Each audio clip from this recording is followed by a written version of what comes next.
Hey guys, I'm Dov, and today I'm back with more Total War Warhammer 2 multiplayer action, and I was thinking the other day, it's been a really long time since I took KROQ'GAR in a build. I mean, with all the new Lizardmen tools and goodies and everything, good old KROQ'GAR has kind of fallen by the wayside a little bit. So let's give him some love here today. We've got KROQ'GAR facing up against what else but the Warriors of Chaos. On Grimlock here, let's take a look at the rest of the build. We've got a front line of skink cohorts to absorb charges, some red crests for armor-piercing poison support, Star Chamber Guardians to help support KROQ'GAR. We've also got a Rev Crystal to heal him, Skink Priest Lore of Heavens with Harmonic Convergence, and Curse the Midnight Wind. Curse the Midnight Wind being great for debuffing Chaos Armor and melee attack, and Harmonic Convergence for juicing old KROQ'GAR here. Let's see what else. We also got an Arc of Sotek for blob damage, and that's pretty much it. A couple of Clever Girls on the side, and some Skink Skirmishers up front as well. For my opponent, he's got a Chaos Sorcerer, Lore of Death Dragon, which is pretty interesting. Personally, I like the Lore of Fire Sorcerer better for the Chaos Dragon, because it actually does fire damage. You get really good synergy with that Kindle Flame, but the Death Sorcerer is also a good choice. He's got Spirit Leech, the Breath Attack, of course, and Fate of Boring. So relatively standard direct damage stuff.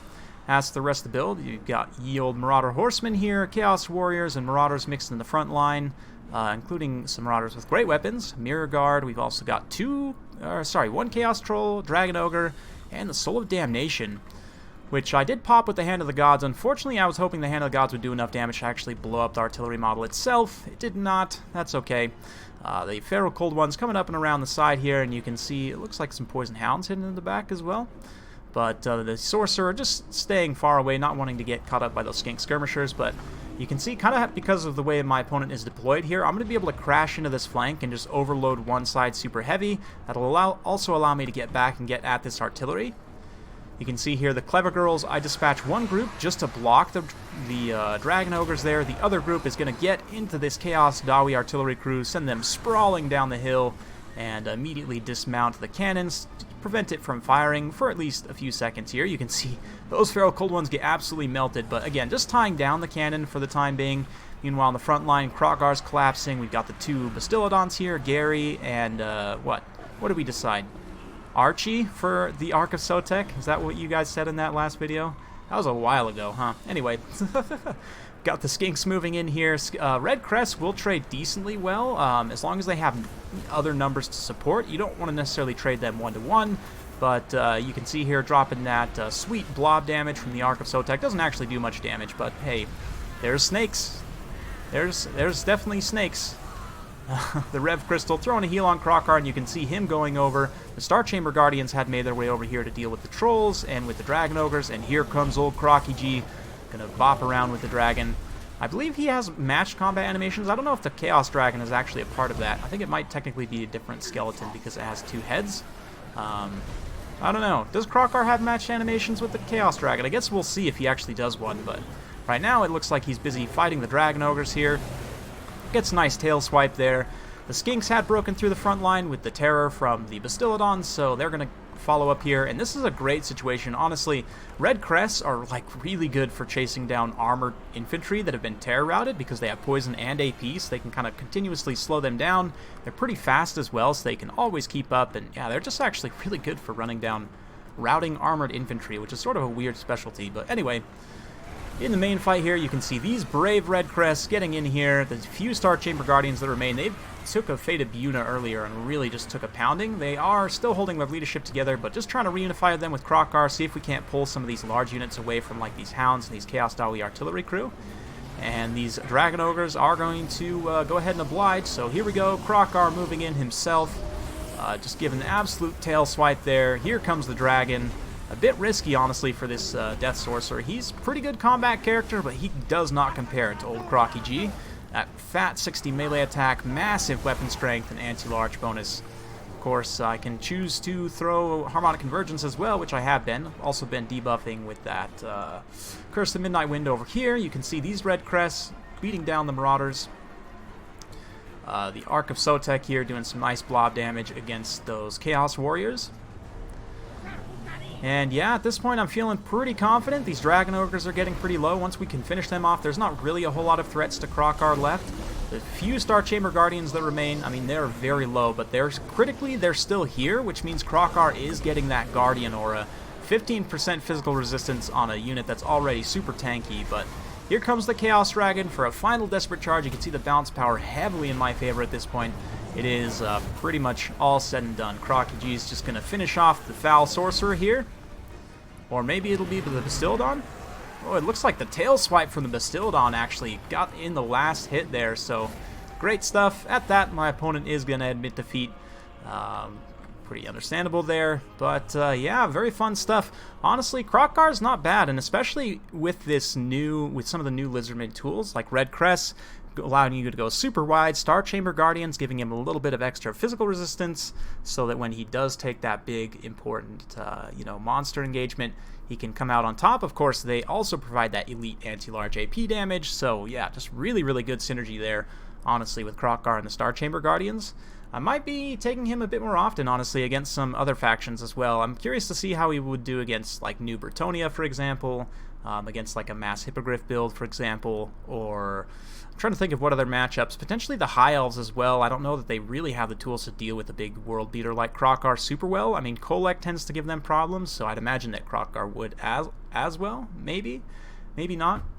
I guess we'll all have to do some testing and get back to you guys, but certainly quite a bit of fun. The Ark of Sotek, I honestly think this thing needs to be a little bit cheaper, or it needs to just do more damage, because even against, I mean, unless you get into like a blob of low armor infantry, it does hardly any damage at all, especially to armored units. So, like, let's see here. What am I looking for? Lizardmen, the Ark of Sotek. So, if we have a look here, they lowered it. I think it was 1100 before. Now it's 1050. I honestly think it should be 950. I don't know if you'd really want it to have it cheaper than KROQ'GAR's though. But like maybe you have it 1000 and have the Rev Crystal at 1050. But honestly, this thing, I mean, it imbues poison, which is nice, but it already has poison jav skinks on the back, and I mean, Lizardmen aren't lacking for poison. Everything has poison javelins, right? So just having the poison effect alone isn't enough. This needs to really do more damage, I think.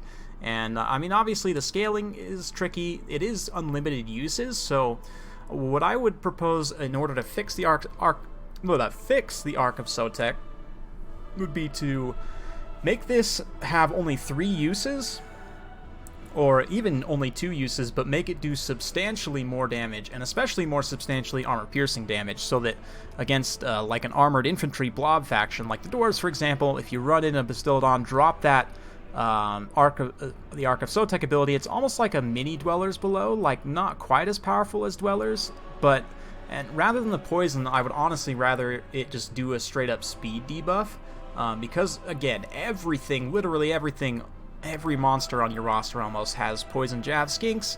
All of your ranged units have poison except for a handful.